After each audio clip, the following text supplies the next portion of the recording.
Hello and welcome to another program of This is Australia, and this one here is going to be very exciting. Actually, we're going to go back into a couple of other programs to have a look at what happened in some of the stories that we brought you. And let's start with my favorites, yes, Windsor. We call it Utopia because the story was about the government, how they want to demolish this beautiful historic bridge, the first bridge ever built in Hawkesbury River, and they want to replace it with another bridge which is the same. From 2 lanes, they're going to go to 2 lanes. But let's take a quick look at the story. The history here is absolutely irreplaceable. It's the oldest hotel in Australia, dates from 1815. It's the oldest town square, Thompson Square. It dates from 1795.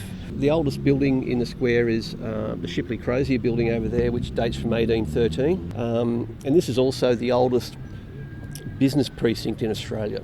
This is the first bridge that was made in the Hawkesbury River. It's the oldest crossing of the Hawkesbury River. Is it called the Windsor Bridge? Yeah, it's called the Windsor Bridge, yeah. Okay. It's built in 1874. These politicians, the M5 politicians, right? Today's politicians, and what do they want to do, Peter? They want to knock down the old 2-lane bridge and build a new 2-lane bridge. How many lanes, sorry? Can you repeat that? 2 lanes, because the intersections are causing the traffic thing. So sorry, mate, I just can't help myself. We need a bypass. This is a joke. It is a joke. It's a joke. It's a $100 million bad joke. $100 million for this 2-lane bridge. It is $100 million. And they want to demolish this historic bridge to build another one for $100 million.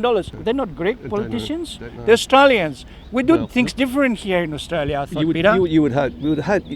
We would do things differently. How many letters have you sent to the Premier? In 2012, we handed in a petition to the Legislative Assembly that had nearly 13,000 signatures on it. How many days you've been here? On the 15th of April, this will be here 1,000 days. How many times the local MP has visited you here? None. I'm sorry, one. Oh. It was once before he became our member, when he was still waiting for the election to come. At the election time? Yes, before election. But isn't that typical politician? Yes, indeed. So after that, we just tried to get in touch with some of the politicians. Now, we tried to get in touch with the Nationals, and this is what they answered. Morning, Harry. I've been advised to put you in touch with RMS Media Unit for this. Regards, Blaze Bratter. Yeah, and this is the answer from the office of the Greens and the MP with the name of Shoebridge. David is down in Parliament. Have you also been in touch with the Community Action for Windsor Bridge Community Group who have been occupying Thomas Square for more than 2 years now? So what they're saying to us is basically to contact the Community Action for Windsor Bridge, which of course we've already done that. I mean, that's amazing. Now, we're going to read you some letters from some of our viewers, but I thought because our program is just changing a little bit, and instead of This is Australia, I think we're going to call it 30 minutes. Yeah, like the 60 minutes, but this is only going to be 30 minutes. Yeah, so basically we actually bought a clock. We couldn't find a clock. We bought a watch, a Rolex. Yep. Yeah. Okay. Let's go.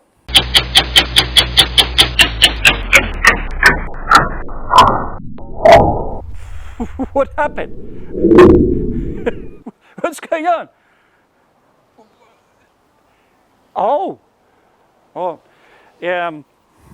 Sorry, our producer actually bought that watch from the markets, and it was made in China, so it just blew up. Okay, let's read our first letter. Common sense tells me to have 2 bridges. One with 2 lanes in and one with 2 lanes out. And this one from Julian, let's do it like this. And this letter from Julian Rogers. I'm amazed that residents of Windsor have a sit-down... It's a woman. Sorry? No, wait, you can't do that voice. It's a woman, Julian. Okay, go again. It's a woman. Oh, okay, it's a woman. Okay. I'm amazed the residents of Windsor have a sit-in embassy in front of the local politician's office to save their historic bridge. The bridge is still functioning beautifully, and for over 1,000 days they have lobbied to no avail. This is a disgrace, and the $100 million the RMS is planning does nothing to improve the traffic. Still only 2 lanes, and it's going to destroy the oldest bridge in Australia. This is a travesty, and the residents of Windsor, where my son was born, must put their own candidate for elections. Get rid of the scumbag who will not even talk about it or listen. That's better. Now, another woman, please. This one here is Jules Rodd. Well worth a look to see how Australian democracy is not working. Only one political party accepted our invitation to talk to us about the Windsor Bridge, the Online Direct Democracy Party. So, Andrew, tell us, what is online direct democracy? Online direct democracy is a form of electronic democracy, also known as internet democracy.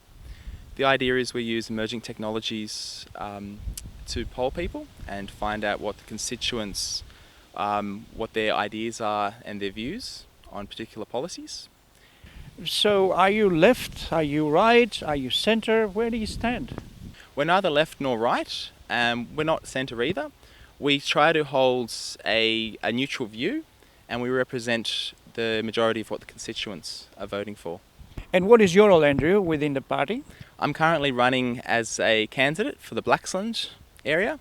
I'm also in charge of volunteers and running public handouts. So let's look at the Windsor Bridge as an example. And can you tell us how your party will operate in this situation? In the case of the demolition of the old Windsor Bridge, our party would run an online poll for the people in that area. We'll be using technology people can vote on their phone in terms of which option they favour, as there are multiple options available to the people. Currently option 1 is being passed through, but is not very favourable, as there's been a large online petition of about 22,000 signatures and a lot of public support against that option.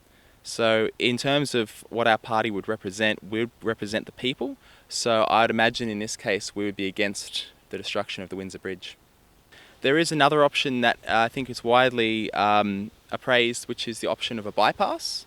So we would be running 2 separate votes, one in the destruction of the Windsor Bridge and 2 as in a separate online option where people can choose an alternative and then we can vote on that alternative.